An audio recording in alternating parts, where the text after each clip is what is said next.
উৎস সম্পর্কে আপনার জানা উচিত। আমার অর্থের উৎস আপনারা হচ্ছে জানার জন্য, আমি কোন জায়গা থেকে আমি ইনকাম করি সেটা জানার জন্য আপনারা আপনাদের মোবাইল থেকে আপনারা হচ্ছেন গুগলে সার্চ করবেন, SOE.com দিয়ে আপনি সার্চ করলে স্কুল অফ এক্সিলেন্স সার্চ করলে আপনারা পেয়ে যাবেন। আমার ওখানেই এই বছরের যে আয় হয়েছে সেটি আপনারা দেখতে পারবেন।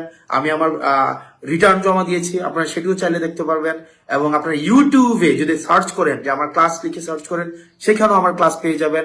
এবং সেখানে কোর্সের অ্যাডভার্টাইজ করা আছে, সেটিও আপনারা পেয়ে যাবেন।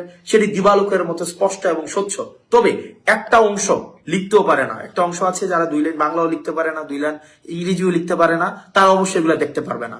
কারণ তারা জীবিকা নির্বাহ করে নদীর মাটি কেটে, যারা জীবিকা প্রত্যেকদিন বর্ডারে যায় ইয়াবা সেবন করতে, এবং নেতার সাথে বসে যারা মাদক সেবন করে, এদের এই যে একটা বুদ্ধিভিত্তিক যে যতটুকু হচ্ছে প্রয়োজন, যে এইটা বোঝার জন্য, এটা এক লাইন একটা পেজ ইংরেজিতে পড়ার জন্য যতটুকু সামর্থ্যের প্রয়োজন, তাদের নেতাকর্মীদের এই জায়গাটা নেই।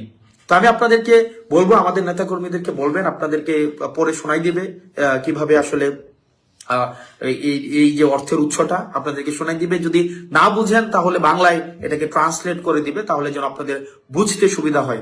এবং এখানে আপনারা যারা আছেন, কাঁচা বাজার দখল করেছেন, যারা হচ্ছে নিজের পেশা নাই, নিজের নির্দিষ্ট কোনো পেশা নাই, যাদের পেশাই হচ্ছে আরেকজনের জমি দখল করা, যারা তাদেরকে দেবিদ্বারবাসী আবার প্রতিহত করবে, দেবিদ্বারবাসী প্রতিহত করবে। এবং মাথায় রাখুন, আপনার দল আপনাকে প্রতিহত করবে। আপনি যদি মনে করে থাকেন আপনার দল আপনাকে সমর্থন দিবে, বিএনপি আর ওই অবস্থানে নাই, বিএনপি আর ওই জায়গায় নাই যে চাঁদাবাজদের প্রশ্রয় দিবে, চাঁদাবাজদের শেল্টার দিবে। আমি বিশ্বাস করি, আমি আস্থা রাখি, দেখবেন আপনার ধানের শীষে স্লোগান দিচ্ছে, কিন্তু ভোট কিন্তু শাপলাকলিতেই দিবে ইনশাআল্লাহ। ভিক্ষা চাইব প্রয়োজনে। এবং কারা আমাদের সাথে আছে, সমাজে শিক্ষিত, মার্জিত, ভদ্র, যারা ইতিবাচক পরিবর্তন চায়, বিভিন্ন নানা শ্রেণী পেশার মানুষ, রেমিটেন্স যুদ্ধ আমাদের পাশে আছে।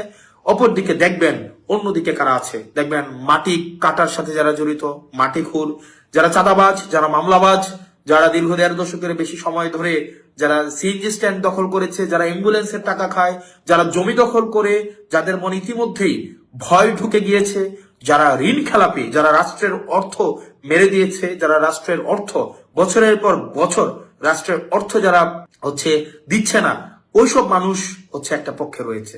আপনারা কাকে নির্বাচিত করবেন তার অর্থের